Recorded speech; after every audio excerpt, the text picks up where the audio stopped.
Hello warriors. कैसे हो आप लोग? आई होप आप अच्छे होंगे और आपकी तैयारी भी बहुत अच्छी चल रही होगी। आज हम बात करने वाले हैं यूपी जीके की, जो अपनी पार्ट 7 है।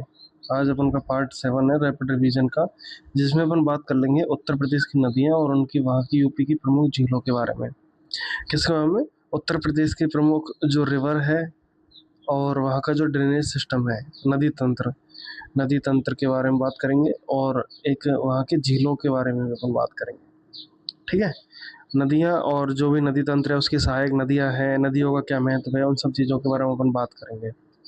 तो चलिए फिर शुरू करते हैं कि हमारे उत्तर प्रदेश में, मतलब हमारा जो यूपी है वो कृषि प्रधान राज्य है। कृषि प्रधान राज्य है। यहाँ पर नदी जो है एक जीवन रेखा के रूप में है। यहाँ पर जैसे नदियों का क्या महत्व है, नदियों का यहाँ सामाजिक और आर्थिक विकास में नदियाँ बहुत सहायक है। यहाँ पर नदियों का सामाजिक महत्व भी है, आर्थिक महत्व भी है। सामाजिक महत्व की अगर बात करें तो नदियाँ कहीं न कहीं हमें अपने धर्म से भी जोड़ती हैं। जैसे गंगा नदी है, यमुना नदी है। तो जैसे गंगा नदी है, गंगा नदियों को हमने देवियों का दर्जा दिया हुआ है। इसलिए हमारे सामाजिक विकास में भी हमें मदद करती हैं और आर्थिक विकास में, क्योंकि यहाँ पर बहुत सारी कृषि होती है। नदियों को जो भी हम व्यवसाय के रूप में काम में लेते हैं, यहाँ पर जो मतलब नेशनल वाटर वे बना हुआ है गंगा नदी पर, उसके बारे में और बात करेंगे। परिवहन के यूज में भी नदियों का काम होता है। तो उन सब चीज़ों के बारे में अपन थोड़ा-थोड़ा, धीरे-धीरे करके बात करेंगे। तो सबसे पहले अपन लिख लेते हैं कि नदियाँ एक कृष्ण मतलब उत्तर प्रदेश एक उत्तर प्रदेश कृषि प्रधान देश, कृषि प्रधान राज्य है। कृषि प्रधान राज्य है। यहाँ पर नदियों का नदियों का विशेष महत्व है। नदियों का विशेष महत्व है। ठीक है। नदियों का यहाँ विशेष महत्व है। और यहाँ देखा जाए कि जो उत्तर प्रदेश की अधिकांश नदियाँ उत्तर पश्चिम से दक्षिण पूर्व की ओर बहती हैं। अधिकांश नदियाँ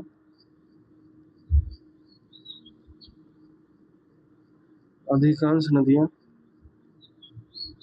कहाँ से? उत्तर पश्चिम से उत्तर पश्चिम से दक्षिण पूर्व की ओर बहती है। दक्षिण पूर्व की ओर बहती हैं।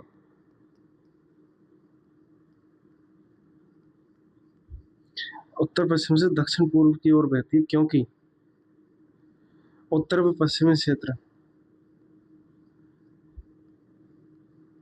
उत्तर व पश्चिमी क्षेत्र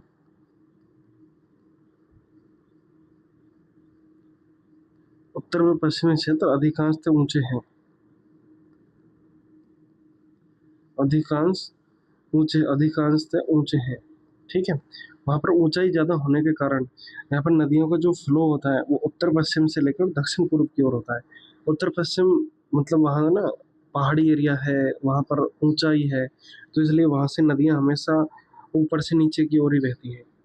अगर देखा जाए, अभी अपन बात कर लेते हैं कि उत्तर प्रदेश की नदियों को कितने भागों में बांटा गया है।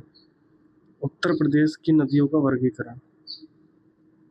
उत्तर प्रदेश की नदियों का वर्गीकरण। नदियों का वर्गीकरण। तो उत्तर प्रदेश की नदियों को कितने भागों में बांटा गया है, ये अपन देखते हैं।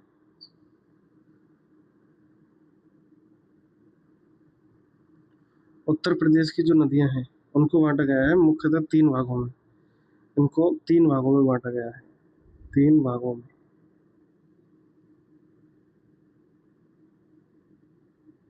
बांटा गया है। ठीक है। कौन कौन से हैं? एक तो अपने यहाँ है हिमालय से निकली हुई नदियां, हिमालयी अफवाह तंत्र। हिमालयी अफवाह तंत्र। ठीक है। दूसरा है, हमारे यहाँ पर है दूसरा, गंगा मैदानों से निकली हुई, गंगा के मैदानों का अफवाह तंत्र। अफवाह तंत्र। ठीक है। तीसरा है हमारे यहाँ दक्षिणी पठारी क्षेत्र से निकलने वाले नदियाँ। दक्षिणी पठारी क्षेत्र का अफवाह तंत्र। ठीक है। अभी अपन जैसे बेसिकली देखते हैं कि जैसे हिमालय से जो भी नदियाँ आती हैं, हिमालय से जो भी नदियाँ आती हैं उनके बारे में अपन जानेंगे। दूसरा, गंगा के मैदान का जो अफवाह तंत्र है, गंगा नदी का जो भी मैदान है वहाँ से कौन कौन सी नदियाँ निकलती हैं, या फिर कौन कौन सी नदियाँ वहाँ बहती हैं, गंगा की सहायक नदियों के बारे में अपन जानेंगे। उसके बाद दक्षिणी पठारी क्षेत्र का, जो दक्षिण का पठारी क्षेत्र है, वहाँ से कौन कौन सी नदियाँ आती हैं उनके बारे में अपन जानेंगे। जैसे दक्षिणी पठारी क्षेत्र की कौन कौन सी नदियाँ हैं, चंबल है, केन है, बेतवा है, रिहंद है, टोंस है, आदि जो भी नदियाँ हैं। हिमालय से निकलने वाली कौन कौन सी, अधिकांश नदियाँ उत्तर प्रदेश में हिमालय तंत्र से आती हैं, जिसमें गंगा, यमुना, गंडक, काली, गंगराम गंगा, सरयू, कोसी, रोहिणी, हिंडन, राप्ती अनेकों नदियाँ हैं। गंगा नदी के जो मैदान है यहाँ से कौन सी नदियाँ निकलती हैं, तो वो है गोमती नदी, वर्णवा नदी, ईशान नदी आदि जो भी नदियाँ हैं। ठीक है, उसके बारे में अपन अब एक एक करके देख लेते हैं कि कौन सी नदियों का क्या महत्व है। ठीक है, तो अपन सबसे पहले लिख लेते हैं यहाँ पर, एक नंबर डाल के आप लिखिए कि हिमालयी अफवाह तंत्र। हिमालयी अफवाह तंत्र।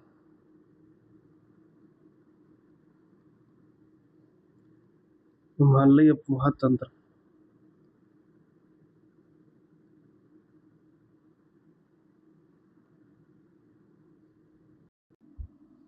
हिमालयी अफवाह तंत्र।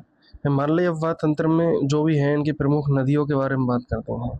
जो हिमालय से निकलने वाली नदियां हैं वो कौन कौन सी नदियां हैं, कितनी उनकी लंबाई है, उन सब के बारे में अपन जानेंगे। जैसे उत्तर प्रदेश की सबसे लंबी नदी है गंगा नदी, तो सबसे पहले अपन यहीं से शुरू कर देते हैं, गंगा नदी से। गंगा नदी। ठीक है, गंगा नदी से अपन सबसे पहले शुरू कर लेते हैं। तो गंगा नदी के बारे में क्या इंपॉर्टेंट फैक्ट हो सकते हैं उनके बारे में अपन जानेंगे कि एक तो ये गंगोत्री ग्लेशियर, केदारनाथ हिमालय की जो श्रेणियां हैं उनमें से एक श्रेणी है केदारनाथ श्रेणी, वहीं से एक उसके पास में एक ग्लेशियर है गंगोत्री ग्लेशियर, वहां से ये नदी निकलती है, गंगोत्री ग्लेशियर। गंगोत्री हिमनद जो कहाँ पर है, जो है उत्तरकाशी उत्तराखंड में। उत्तरकाशी उत्तराखंड। उत्तरकाशी उत्तराखंड से ये निकलती है। उसके बाद इसका जो उद्गम स्थल होता है वहां पर इसका नाम होता है भागीरथी नदी।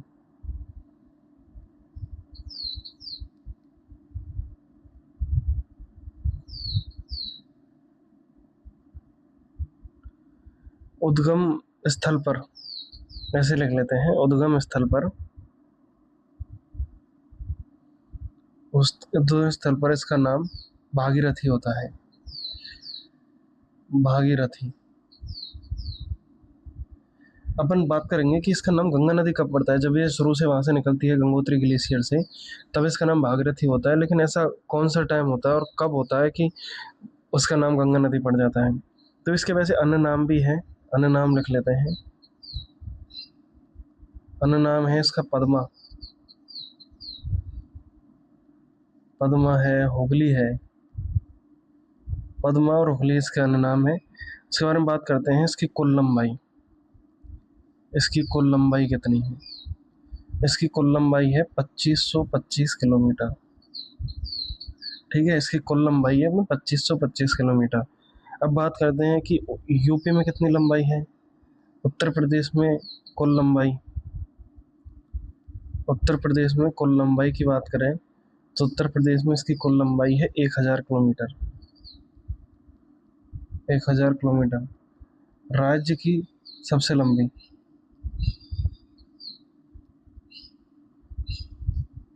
राज्य की सबसे लंबी नदी है। ठीक है, राज्य की सबसे लंबी नदी है, यूपी की सबसे लंबी नदी है और इसकी लंबाई है 1000 किलोमीटर। इसकी बात करें तो इसकी सहायक नदियों की बात करें, क्वेश्चन पूछा जाएगा यहाँ से, मैं बताऊंगा तुम्हें कि कहाँ से क्वेश्चन पूछा जाएगा। सहायक नदियाँ, अभी 2024 में एक फूड ऑफिसर का एक एग्जाम हुआ था शायद, उसमें क्वेश्चन पूछा गया था कि निम्न में से कौन सी गंगा की सहायक नदी नहीं है। उसमें से एक यूपी की नदी थी, उस एमपी की नदी थी, उसका एग्जाम्पल दे रखा था, उसका ऑप्शन दे रखा था। तो यहाँ से क्वेश्चन पूछा जाएगा। तो इसकी सहायक नदियों की बात करेंगे, अलकनंदा,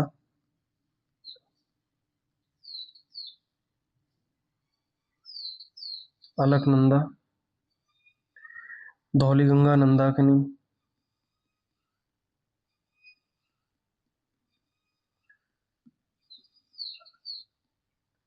अलकनंदा, धौलीगंगा, नंदाकिनी, पिंडार, एक है मंदाकिनी, मंदाकिनी है, और एक है भागीरथी। ये इसकी सहायक नदी है। इसके बाद अपन बात कर लेते हैं कि यहाँ पर एक पंचप्रयाग होता है। पंचप्रयाग के बारे में बात करते हैं, 5 संगम।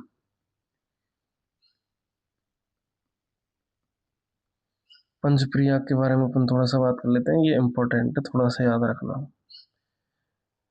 पंचप्रयाग, पंचप्रयाग देख, तो एक तो विष्णु प्रयाग है, नंद प्रयाग है, कर्ण प्रयाग है, रुद्र प्रयाग और देव प्रयाग। जहाँ से ये जो नदी है भागीरथी, इसमें कौन कौन सी नदी आकर मिलती है जो ये बनाती है। जैसे विष्णु प्रयाग में, विष्णु प्रयाग में क्या होता है कि 2 नदी आकर मिलती है, धौलीगंगा और अलकनंदा, इससे आकर मिलती है। ऐसे अपन एक एक लिख लेते हैं। विष्णु प्रयाग,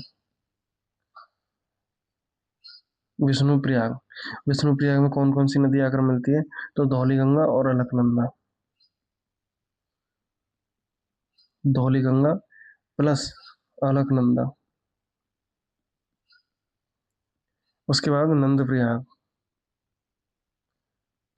नंद प्रयाग, नंद प्रयाग में कौन सी नदी आकर मिलती है, तो नंद प्रयाग में आती है नंदाकिनी। ठीक है। उसके बाद है कर्ण प्रयाग, वहां आकर मिलती है पिंडार नदी। कर्ण प्रयाग, कर्ण प्रयाग में मिलती है पिंडार नदी, भागीरथी से पिंडार नदी आकर मिलती है कर्ण प्रयाग में। उसके बाद में रुद्रप्रयाग, रुद्रप्रयाग, रुद्रप्रयाग में आकर मिलती है मंदाकिनी, मंदाकिनी। फिर उसके बाद है देवप्रयाग, देवप्रयाग, देवप्रयाग में भागीरथी अलकनंदा, भागीरथी, भागीरथी के साथ अलकनंदा नदी मिलकर, अलकनंदा नदी मिलकर गंगा नदी का निर्माण करती है। तो देख सकते हो देवप्रयाग में आकर इसका नाम गंगा नदी हो जाता है। यहाँ तक की बातें आई होप आपको समझ आई होंगी।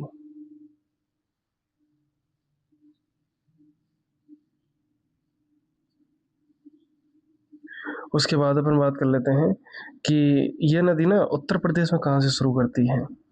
तो ये नदी शुरू करती है उत्तर प्रदेश में, मतलब सबसे पहले हरिद्वार का जो मैदान है, हरिद्वार का मैदान है, उससे निकलकर उसमें प्रवेश करती है। पहले तो उससे निकलकर बिजनौर से उत्तर प्रदेश में प्रवेश करती है,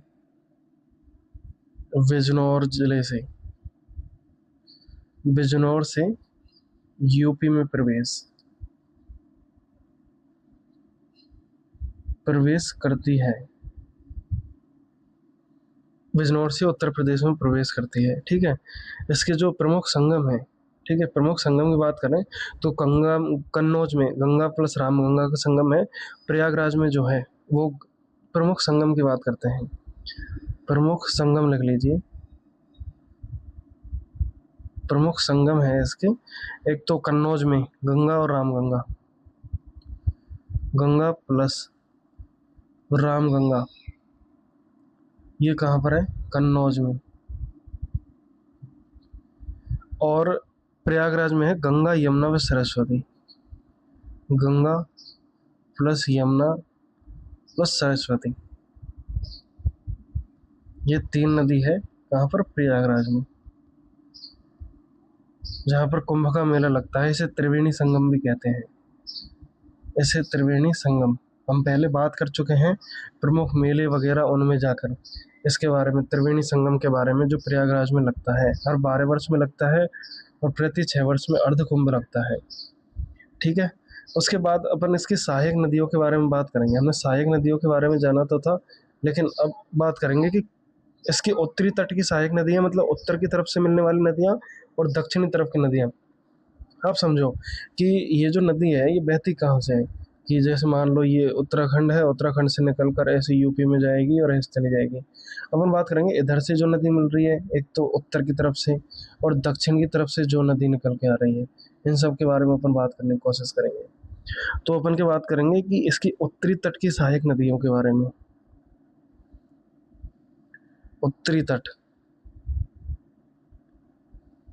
उत्तरी तट की सहायक नदियां,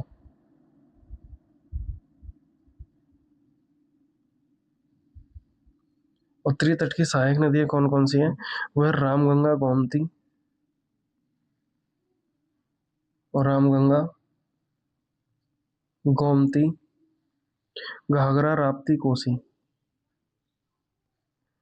घाघरा, राप्ती, कोसी, ये उत्तर की तरफ से मिलने वाली नदी है, उत्तर दिशा की तरफ से, मतलब कोसी और गंडक।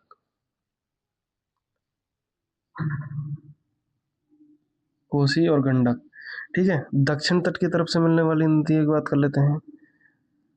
दक्षिणी तट की सहायक नदी,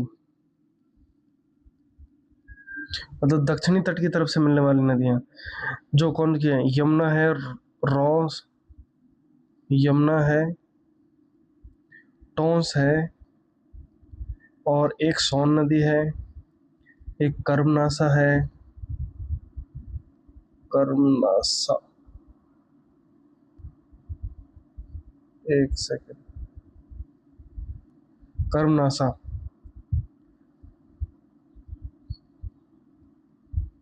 कर्मनासा, और एक है तुम्हारी चंद्रप्रभा।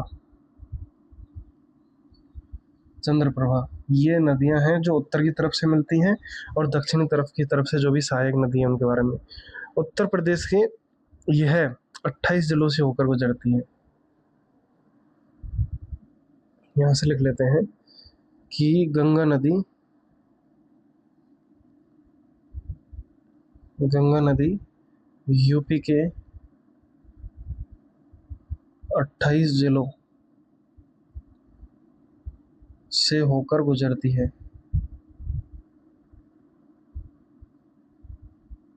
फिर बिहार में प्रवेश कर जाती है, बिहार में प्रवेश करती है, ठीक है। फिर बिहार में ये प्रवेश करती है, यहाँ से की बात है। उसके बाद ऐसे बात कर लेते हैं कि इस पर एक वाटरवे भी बना हुआ है, जल मार्ग, नेशनल वाटरवे, जो हल्दिया से प्रयागराज से की तरफ जाता है, जिसकी लंबाई 1620 किलोमीटर और भारत का सबसे लंबा जलमार्ग है। इसके बारे में बात करते हैं कि इस पर राष्ट्रीय जलमार्ग,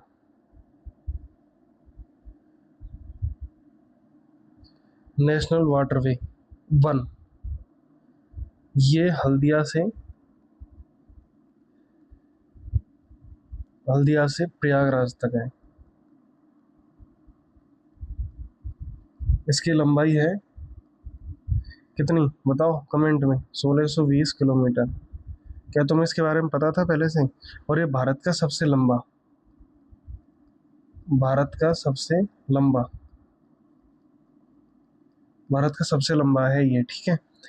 यहाँ तक की बात है। इसका बात करते हैं कि ये अपने गंगा नदी के बारे में जाना कि गंगा नदी के बारे में कौन कौन सी है। गंगा नदी गंगोत्री ग्लेशियर से निकलती है जो उत्तरकाशी उत्तराखंड में है।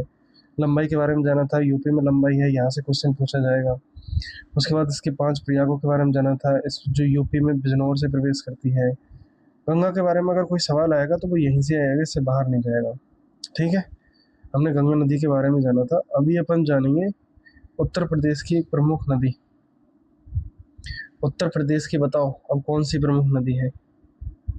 उत्तर प्रदेश की एक प्रमुख नदी है यमुना नदी। यमुना नदी, बताओ यमुना नदी के बारे में तुम क्या जानते हो? नहीं जानते क्या यमुना नदी के बारे में? यमुना नदी के बारे में जो इम्पोर्टेंट फैक्ट है उनके बारे में अपन देख लेते हैं। यमुना नदी है, ये भारत की गंगा की सबसे लंबी सहायक नदी है। ये गंगा की सहायक नदी है और ये गंगा की सबसे लंबी सहायक नदी है। इसका उद्गम होता है उत्तराखंड के बंदरपूछ पर्वत कि पश्चिमी ढलानों में स्थित एक यमुनोत्री ग्लेशियर है, वहां से इसका वो होता है। उत्तराखंड के यमुनोत्री ग्लेशियर से उद्गम उद्गम होता है इसका यमुनोत्री ग्लेशियर।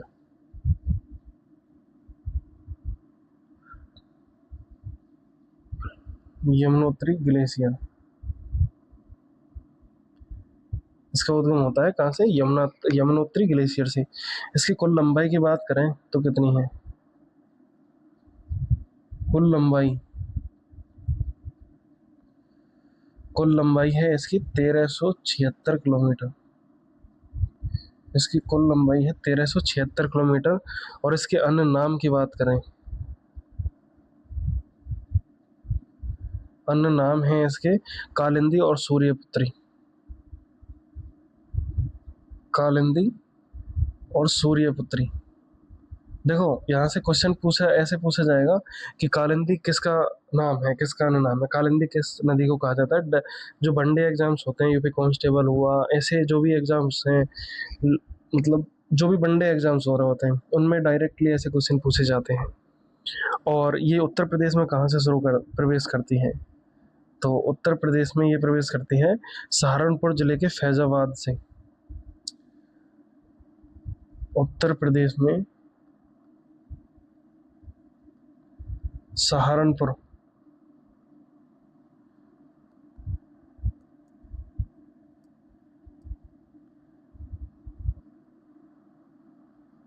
सहारनपुर जिले के फैजाबाद फैजाबाद से प्रवेश करती है। ठीक है, यहाँ की बात, इसके प्रमुख संगम है उनके बारे में अपन बात कर लेते हैं कि इसका औरैया के निकट मुरादगंज में इसके साथ चंबल नदी मिल जाती है। हमीरपुर में बेतवा नदी मिलती है। प्रमुख संगम, प्रमुख संगम कौन कौन से इसके प्रमुख संगम है उनके बारे में अपन देख लेते हैं।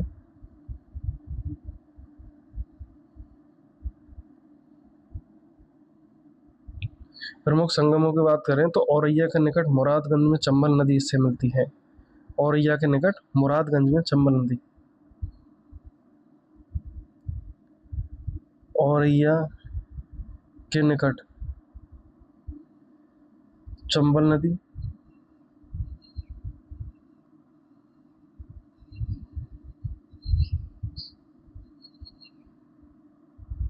चंबल नदी मिलती है। और हमीरपुर के निकट बेतवा नदी, हमीरपुर में बेतवा नदी। इसमें जो भी नदी आकर मिलती है, ये दक्षिण की तरफ से आकर मिलती है चंबल नदी, हमीरपुर में सिंध मिलती है बेतवा नदी, और जालौन में मिलती है सिंध नदी। जालौन में सिंध नदी, जालौन में इससे मिलती है सिंध नदी। ठीक है, उसके बाद बांदा में, भोजा में, बांदा के निकट एक जगह पड़ती है भोजा, वहां मिलती है इसमें केन नदी। बांदा में चंबल, केन, बेतवा आपने सुनी होगी, इसकी सहायक नदियां हैं केन नदी, केन नदी। और जो नोएडा है उसके पास मिलती है हिंडन नदी। नोएडा में हिंडन नदी, नोएडा के जो गौतम बुद्ध नगर है ना, वहां पर हिंडन नदी वहां पर मिलती है। नोएडा में हिंडन नदी। और प्रयागराज में त्रिवेणी संगम में गंगा नदी से मिलती है, गंगा यमुना सरस्वती, आपने देखा होगा। यहाँ पर लिख लेते हैं कि प्रयागराज में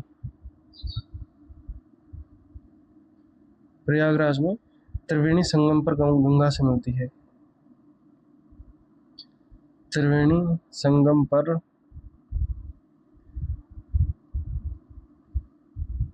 गंगा से मिलती है। ठीक है, यहाँ तक की बात हुई। उसके बाद अपन देख लेते हैं कि ये इसके जो निकट है वो आगरा का किला और ताजमहल यमुना नदी के किनारे पर है। यहाँ तक की बातें आपने देख ली, वैसे इंपॉर्टेंट नहीं है क्योंकि ये तो आपको पता ही है, इसके बारे में क्या ही बताऊँ। उसके बारे में अपन देख लेते हैं एक और, कि यमुना के बाद में एक नदी है रामगंगा नदी।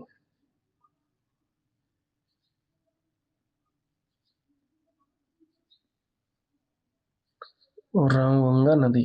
रामगंगा नदी के बारे में क्या इम्पोर्टेंट है, तो चलो फिर ये देखते हैं। रामगंगा नदी है ना, इसका उद्गम होता है दूध तोली श्रेणी है वहां पर से, पौड़ी गढ़वाल, वहां से इसका निर्माण वो उद्गम होता है। कहाँ से? दक्षिणी कुमाऊं हिमालय से। ऐसे लिख लीजिए, दक्षिणी कुमाऊं हिमालय।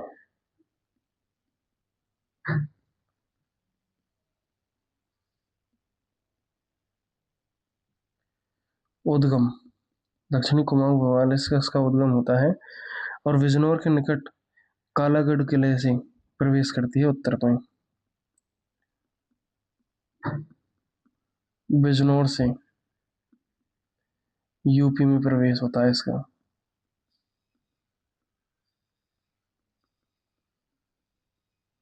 ठीक है, यहाँ तक की बात। और ये कन्नौज में गंगा से मिलती है,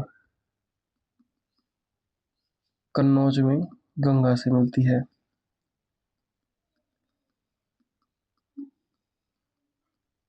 ठीक है, यहाँ तक की बात आपको समझ में आई होगी। इसकी बात करें, इसकी कुल लंबाई,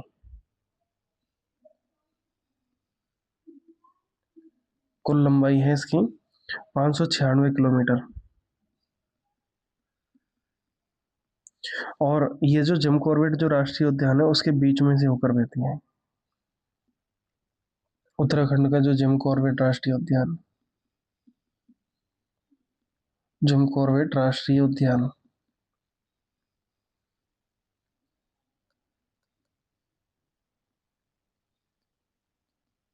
जिम कॉर्बेट राष्ट्रीय उद्यान के मध्य से होकर बहती है।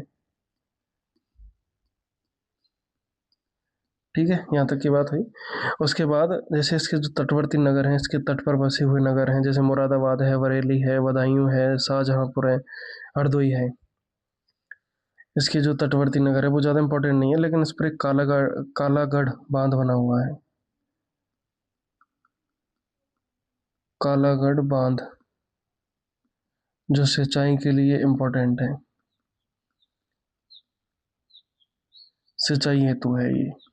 जैसे बांध जो बनाए जाते हैं वो एनर्जी के लिए बनाए जाते हैं, बिजली उत्पादन के लिए, लेकिन ये सिंचाई के लिए है। ठीक है, यहाँ तक की बात हुई। इसने इसके बारे में इतना ही है। रामगंगा नदी के बारे में अपन अब जान लेते हैं, अगली कौन सी नदी है। उसके बाद है गंडक नदी।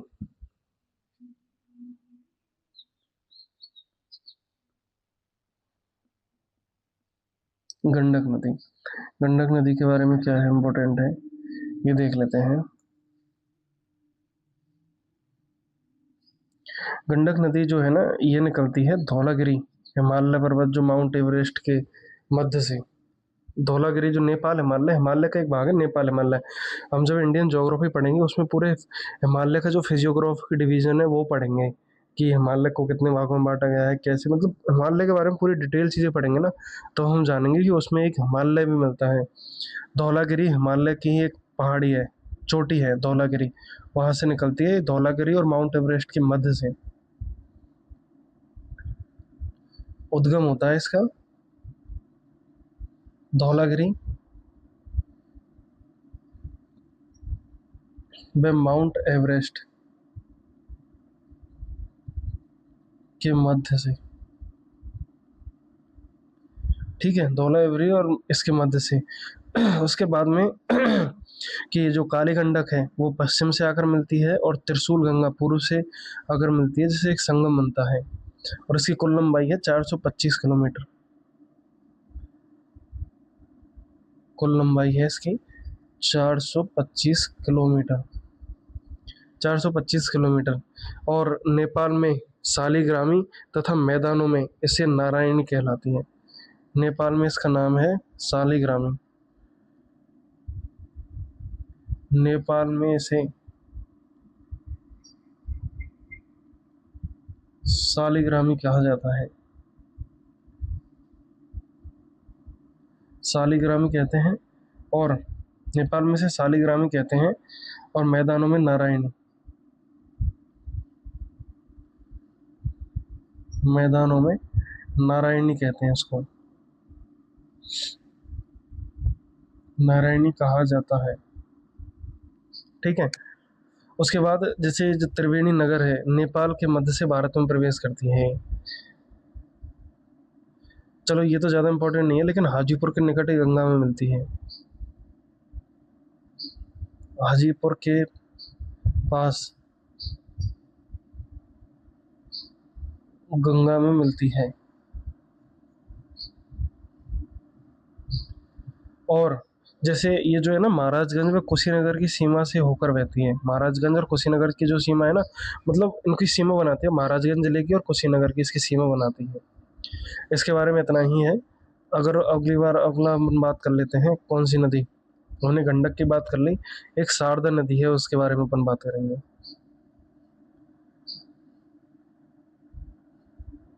शारदा नदी। शारदा नदी के बारे में क्या इम्पोर्टेंट है?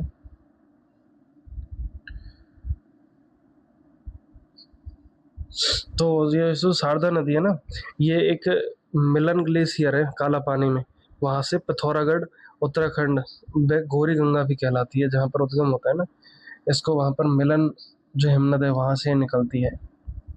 इसकी कुल लंबाई की बात करें तो 350 किलोमीटर कुल लंबाई है इसकी। 350 किलोमीटर इसकी कुल लंबाई है, ठीक है, यहाँ तक की बात।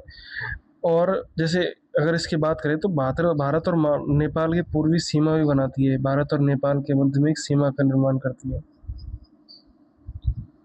भारत व नेपाल, भारत व नेपाल की सतत पूर्वी सीमा बनाती है। सतत पूर्वी सीमा बनाती है, ठीक है।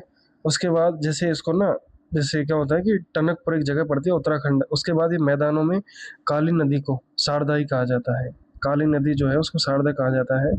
और पीलीभीत से उत्तर में प्रवेश करती है ये। पीलीभीत, पीलीभीत से यूपी में प्रवेश।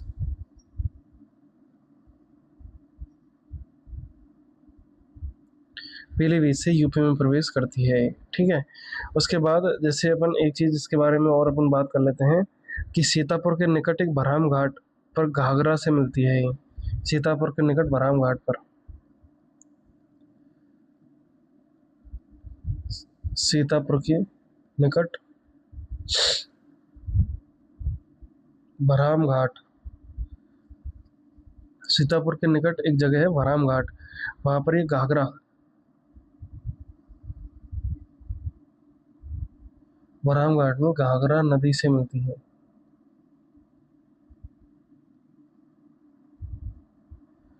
ठीक है। अब इसके बाद अपन बात कर लेते हैं घाघरा नदी के बारे में, जिसे सरयू नदी और कर्णाली नदी भी कहा जाता है।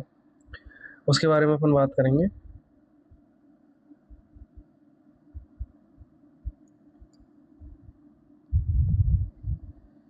उसके बारे में अभी अपन बात करते हैं घाघरा या सरयू। इसका एक नाम और है कर्णाली, ठीक है। इसके बारे में अपन जानेंगे कि इसके बारे में क्या इंपॉर्टेंट है। ज़्यादा चीज़ें अपन नहीं लिखेंगे, तो काम काम की चीज़ें हैं ना वही, मैं ज़्यादा चीज़ें पढ़ाने के लिए अपने पास समय नहीं है, क्योंकि अभी अपन रैपिड रिवीजन कर रहे हैं। अगर डिटेल से हर चीज़ के बारे में पूरा मैपिंग के थ्रू जानना है, तो वो हम बाद में कभी एक बैच लेकर आएंगे, उसमें आपको पूरी तरह चीज़ों को अच्छी तरह से ही समझाया जाएगा, ठीक है।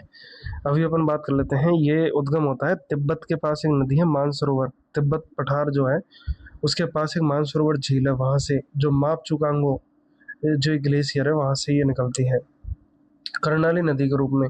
फिर बाद में पर्वतीय भाग में इसको कर्णाली कहा जाता है, मैदानों में घाघरा, अयोध्या में सरयू नदी के नाम से जाना जाता है। चलो ये लिख लेते हैं कि पर्वतीय भाग में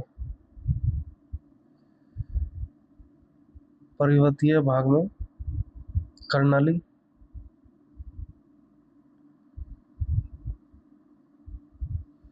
मैदानों में घाघरा व अयोध्या में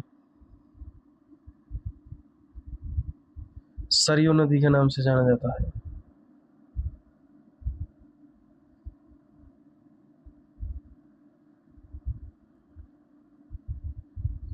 सरयू नदी के नाम से जानते हैं। ठीक है, यहाँ तक की बात आपको समझ में आई होगी। उसके बाद अपन एक चीज़ और लिख लेते हैं कि इसकी कुल लंबाई है लगभग 1080 किलोमीटर। कुल लंबाई है इसकी 1080 किलोमीटर। इसकी कुल लंबाई है 1080 किलोमीटर। और ये देवरिया के बरहज में राप्ती नदी से मिलती है।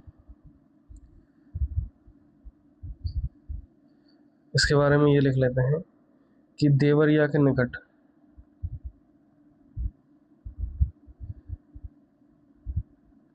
देवरिया के निकट राप्ती, कौन सी नदी है बताओ, राप्ती नदी में मिलती है।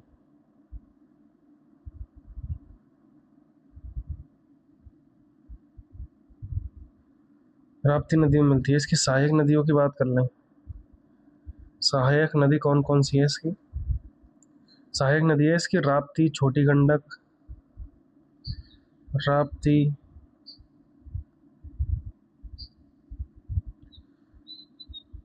छोटी गंडक, ठीक है, राप्ती है, छोटी गंडक है, सिख टीला है, सेती और बुधी। सिख टीला, सेती और बुधी, ठीक है, ये इसकी सहायक नदियां हैं। ये अपन बात कर लेते हैं। फिर उसके बाद आ जाता है अपन, अगली नदी कौन सी है? हिंडन नदी।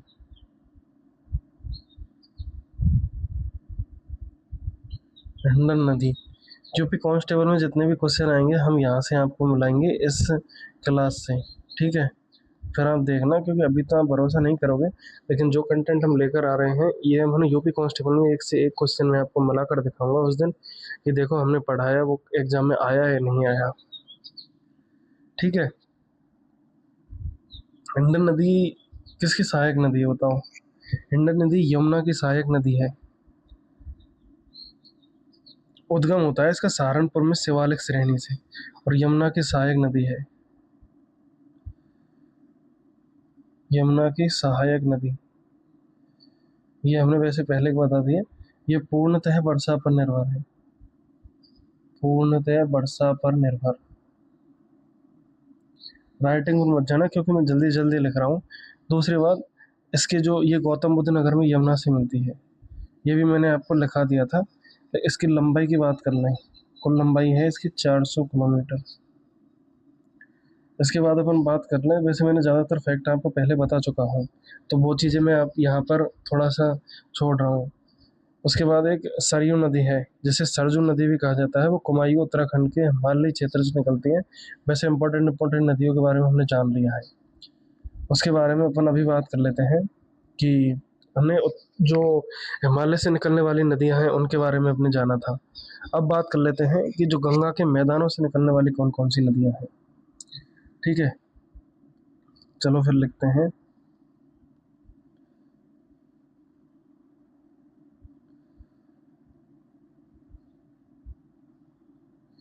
गंगा के मैदानों से निकलने वाली नदियां।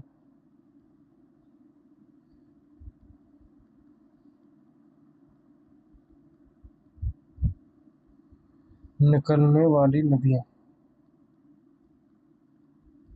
वो कौन कौन सी है, इसके बारे में अपन जानेंगे अभी।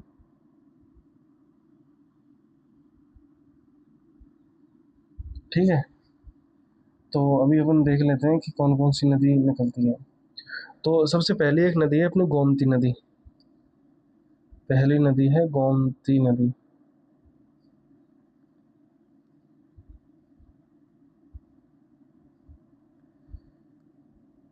गोमती नदी के बारे में है कि जो ये इसका उद्गम होता है ना, वो माधो टांडा पीलीभीत के निकट एक गोमत ताल है, जिसे फुलहार झील भी कहते हैं, वहां से इसका होता है उद्गम होता है। इसकी कुल लंबाई है इसकी 900 किलोमीटर। इसकी कुल लंबाई है 900 किलोमीटर।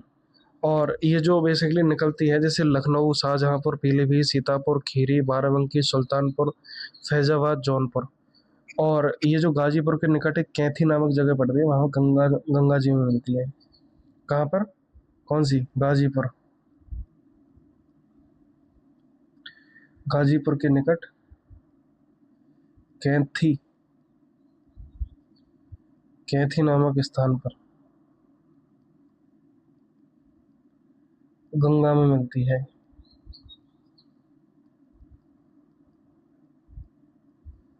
ठीक है, कैथी नामक स्थान पर गंगा में मिलती है। तो उसके बाद इसमें यही इसके बारे में, गोमती नदी के बारे में इतना ही है, अब ज़्यादा मत लिखिए। इसके बारे में अपन थोड़ा सा लिख लेते हैं। वरुणा नदी और है, वरुणा नदी। वरुणा नदी के बारे में क्या है? वरुणा नदी जो है ये गंगा गंगा की छोटी सहायक नदी है। वरुण देव के नाम पर इसका नाम पड़ा है। भदोई के निकट से उद्गम होती है। उद्गम भदोई, भदोई के निकट, भदोई के निकट इसका उद्गम होता है और ये वाराणसी में गंगा से मिलती है। वाराणसी में गंगा से मिलती है। ठीक है, और इसकी जो कुल लंबाई है वो 100 किलोमीटर है। इसकी लंबाई है लगभग 100 किलोमीटर, ये याद रखना। अभी अपन बात कर लेते हैं कि दक्षिण की तरफ से जो भी नदी मिलती है उनके बारे में। दक्षिण की तरफ से कौन कौन सी नदियां मिलती है? दक्षिण की तरफ से जैसे जो नदी मिलती है, चलो फिर उनके बारे में लिख ही लेते हैं।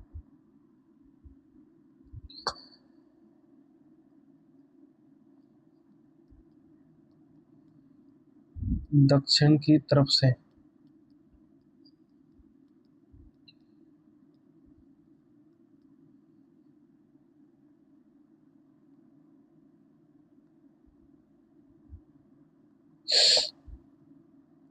दक्षिण की तरफ से निकलने वाली नदियां,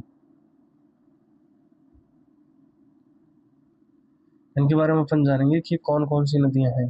ठीक है,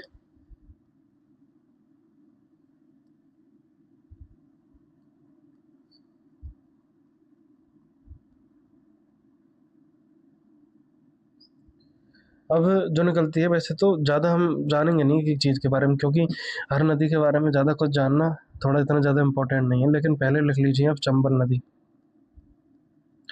चंबल नदी दक्षिण की तरफ से निकलती है। दक्षिण की तरफ, दक्षिणी पठारी क्षेत्र से निकलने वाली नदियां हैं। चंबल नदी है, ये जानना जरूरी नहीं है क्योंकि मऊ के इंदौर के पास से निकलती है। उत्तर प्रदेश में इसकी क्या है, ये आगरा व इटावा की सीमा लगाती है। आगरा व इटावा की सीमा बनाती है। आगरा व इटावा की सीमा बनाती है। व औरैया के निकट यमुना में मिल जाती है, ये हमने पहले बता चुके हैं। इसके बाद जो बांध बने हुए हैं वो गांधी सागर, राणा प्रताप सागर, जवाहर सागर, कोटा बैराज है, जो यूपी में कोई सा नहीं है। ठीक है, उसके बाद अपन लिख लेते हैं बेतवा नदी। बेतवा नदी, बेतवा नदी जो है वो विंध्य श्रेणी में करा गांव से निकलती है। इसकी जो उद्गम होता है, और ये ललितपुर, झांसी, औरैया और जालौन से होकर बहती है और हमीरपुर में यमुना से मिलती है। इसकी कुल लंबाई की बात कर लेते हैं। कुल लंबाई है 590 किलोमीटर और हमीरपुर में यमुना से मिलती है। हमीरपुर में यमुना में मिलती है। किसमें? हमीरपुर में यमुना नदी में मिल जाती है। और इस पे एक माता टीला बांध भी है जो उत्तर प्रदेश और मध्य प्रदेश की संयुक्त परियोजना है। ये थोड़ा सा इम्पोर्टेंट है, माता टीला बांध। माता टीला बांध जो यूपी प्लस एमपी की संयुक्त परियोजना है। यूपी व एमपी की संयुक्त परियोजना है। ठीक है, ये कौन सी जगह पर है? इस पे ना एक झांसी के निकट पारीछा बांध भी बना हुआ है। ठीक है, बेतवा नदी के बारे में इतना ही है। अगला का हम बात कर लेते हैं केन नदी। केन नदी कौन सी? केन नदी के बारे में बात करते हैं कि कैमूरियों की पहाड़ियों से, कैमूर की जो पहाड़ियां हैं वहां से इसका निर्माण होता है, वहां के उत्तरी ढाल से। इसकी लंबाई है 427 किलोमीटर। इसकी कुल लंबाई है 427 किलोमीटर। ठीक है, और बांदा में प्रवेश करती है ये, बांदा में प्रवेश यूपी में बांदा जिले से प्रवेश करती है।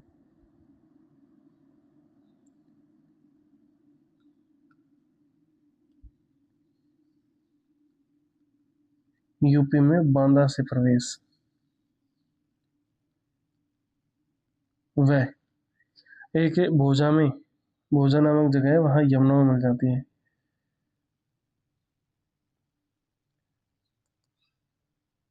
भोजा में यमुना से मिलती है।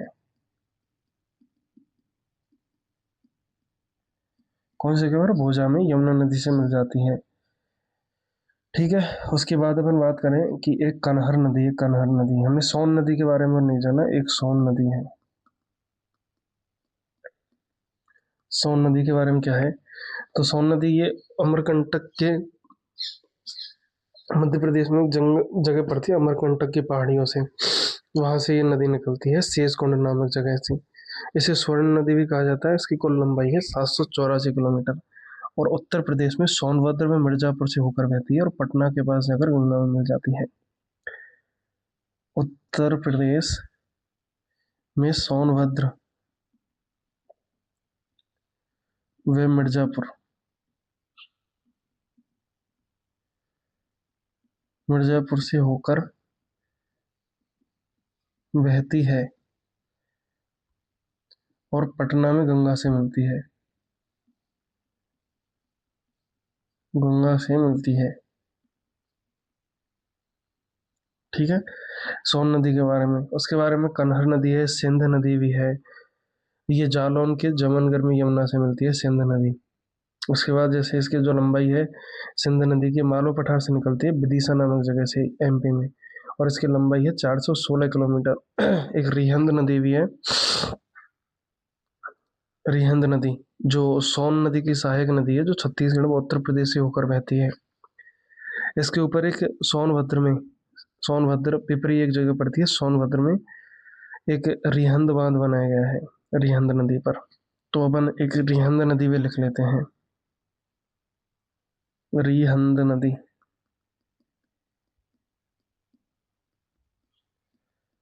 रिहंद नदी, इस नदी पर जल विद्युत हेतु, जल विद्युत हेतु एक बांध बनाया है, पिपरी बांध। कौन सी जगह पर? सोनभद्र में।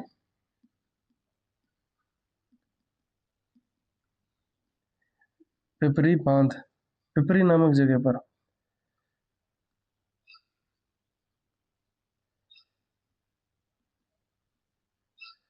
एक रिहंद बांध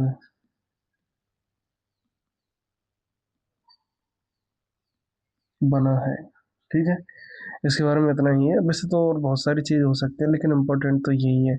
और ये सिंगरौली जो मध्य प्रदेश से होकर सोनभद्र उत्तर प्रदेश में प्रवेश करती है, वहाँ इसका नाम रेहड़ कहलाता है।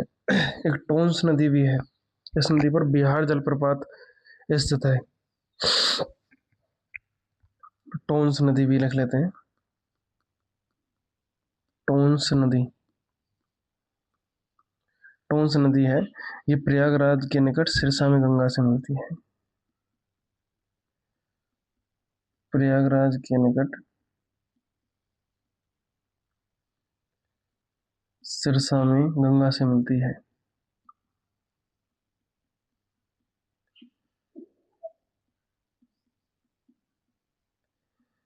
गंगा नदी से मिलती है। ठीक है, इसकी कुल लंबाई है 150 किलोमीटर। टोंस नदी की लंबाई है 150 किलोमीटर। ठीक है, 150 किलोमीटर। और इसकी जो एक सहायक नदी है, वेलन नदी, इस नदी पर बिहार जलप्रपात बना है। इस नदी पर बिहार जलप्रपात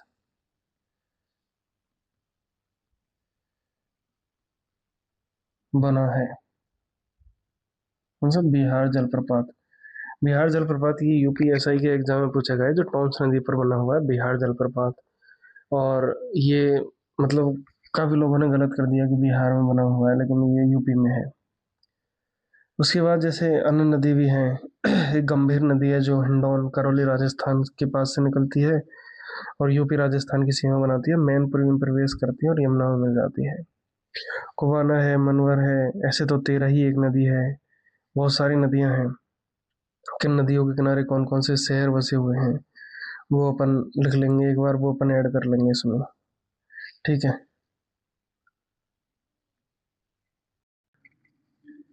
तो अभी अपन बात कर लेते हैं कि जो भी नदियां हैं, हम उन नदियों के बारे में जाना था, और ये जो कौन कौन सी नदियां हैं और उन नदियों के किनारे कौन कौन से शहर बसे हुए हैं उनके बारे में जानेंगे। क्योंकि कई बार क्वेश्चन पूछा जाता है कि वाराणसी किस नदी के किनारे पर, गढ़मुक्तेश्वर किस नदी के नगर है जो। तो ये बात कर लेते हैं कि गंगा नदी के किनारे पर कौन कौन से शहर बसे हुए हैं। तो कानपुर है, वाराणसी है, गढ़मुक्तेश्वर है, राजघाट, फर्रुखाबाद, अनूप शहर, कन्नौज, प्रयागराज, मिर्जापुर, गाजीपुर, सौरो। जो सौरो है ये नगर है जो गंगा नदी के किनारे पर बसा हुआ है। कामपिल है, बिठूर है। वैसे ही गंगा यमुना नदी के किनारे जो नगर बसे हुए हैं वो है यमुना, वृंदावन, आगरा, इटावा, कालपी, बटेश्वर, कौशाम्बी, हमीरपुर। गोमती नदी के किनारे लखनऊ है, जौनपुर है, सुल्तानपुर, पीलीभीत, शाहजहांपुर, सीतापुर, लखीमपुर खीरी। ऐसी सरयू नदी के किनारे अयोध्या है। मैंने आपको बताया था कि सरयू नदी के 3 नाम है और अयोध्या में उस नदी को सरयू नदी कहा जाता है। कमेंट बॉक्स में बताओ कि कौन सी नदी को सरयू नदी कहा जाता है। इस नदी के 2 नाम और हैं। गोलस एक नगर है, और बरदलागंज और बरहज, ये जो नगर हैं इसके से किनारे बसे हुए हैं। राप्ती नदी है जो गोरखपुर, बस्ती, गोंडा, बहराइच। ऐसे ही रामगंगा है जो मुरादाबाद, बरेली, बदायूं, हरदोई और बिजनौर, इसके किनारे बसे हुए ये शहर हैं। ठीक है, इसके बारे में हमने जाना। अब इसके बारे में अपन बात कर लेते हैं कि जो प्रमुख नदी है, जो भी झीलें हैं, उत्तर प्रदेश की प्रमुख झीलें हैं वो कौन कौन सी झील किस किस के किनारे पर बसी हुई। तो देखते हैं कि प्रमुख जो झीलें हैं वो कौन कौन सी झील है और कहाँ पर स्थित है। तो कीथम झील है, जिसे सुर सरोवर झील भी कहा जाता है, जो आगरा में है। करेला झील है वो लखनऊ में है, और लोधीन झील वो सुल्तानपुर में है। मदन सागर जो झील है वो महोबा में है, और मोती झील रामपुर में है। और मुराई ताल झील फतेहपुर में, मानसी गंगा गोवर्धन में, और नाओहा झील मथुरा में। राजा का ताल सुल्तानपुर में, रामगढ़ ताल गोरखपुर में, राधा कुंड मथुरा में, सुरहा ताल बलिया में, और संडी पक्षी अभ्यारण्य दहाड़ झील जो हरदोई में है। उसके बारे में सखा झील जो है वो सेखा गांव में है, और टांडा दरी जो फॉल्ट से निर्मित है वो मिर्जापुर में है। और टांडा दरी फॉल्ट से निर्मित एक और झील है, वो भी मिर्जापुर, वही है, एक ही है, 2 बार टाइप हो गया। उसके बाद एक औंधी झील है वो वाराणसी में है। बड़ा ताल ऑक्सो वो शाहजहांपुर में है। बरुआ सागर झील उत्तर प्रदेश की सबसे बड़ी प्राकृतिक झील है, बरुआ झील। ये आप याद रख लेना, इम्पोर्टेंट है ये। बरुआ झील कहाँ पर है? झांसी में। उसके बाद बेला सागर झील है वो कुलपहाड़, बेलताल गांव में है। और भूगे ताल रायबरेली में है। और पखीरा झील संत कबीर नगर में है। बल्हापारा कानपुर में, भोजपुर ताल सुल्तानपुर में, बेटी झील प्रतापगढ़ में, चितौरा झील चितौरा गांव बहराइच में, दरवा झील अम्बेडकर नगर में, और एतोजा झील लखनऊ में, फुलहर झील पीलीभीत में, गोविंद वल्लभ सागर पंत झील सोनभद्र में, और गौर झील रामपुर। और गोविंद वल्लभ पंत कौन थे ये कमेंट बॉक्स में बताना हमें। और कुंद्रा समुद्र झील ये उन्नाव में है। आपको बताना है गोविंद जो वल्लभ पंत थे ये कौन थे, कमेंट करके जरूर बताना है कि ये कौन थे। और इस वीडियो को कमेंट करके बताना कि ये वीडियो कैसी लगी। ठीक है, कमेंट जरूर करना। और आपको ये सीरीज़ कैसी लग रही है, इनका आप है ना स्क्रीनशॉट ले लेना, क्योंकि यहाँ से आपको क्वेश्चन देखने को मिलेगा अपने एग्जाम में। कमेंट करके बताना कि क्लास आपको कैसी लगी, और अपने दोस्तों के साथ शेयर करना, और लाइक कर देना इस वीडियो को। ठीक है, बाकी चीज़ें कैसी लग रही है आप ज़रूर कमेंट बॉक्स में बताना, क्योंकि आप जब बताओगे ना तभी हमें लगता है कि हाँ हम कुछ कर रहे हैं, कुछ लग रहा है कि हाँ इनको अच्छा लग रहा है, नहीं लग रहा। और आगे से अभी यूपी जीके की जो क्लासेस चल रही हैं ये तो आपको ऐसे मिलेंगे, लेकिन जो भी आगे होंगे उसकी वो ऑलरेडी हम लिख कर लेकर आएंगे। जो भी आगे से क्लास होंगी, जैसे अपन पॉलिटी क्लास चालू करने वाले हैं तो वो पहले नोट्स बना कर लेकर आएंगे, वो आपको समझाएंगे, उसमें अपन ज़्यादा समय नहीं लगेगा। ये अपनी क्लास ख़त्म करते हैं यहाँ पर, और ये बहुत इंपॉर्टेंट क्लास है, आप कमेंट करके ज़रूर बताना। ठीक है, बहुत बहुत धन्यवाद, थैंक यू सो मच।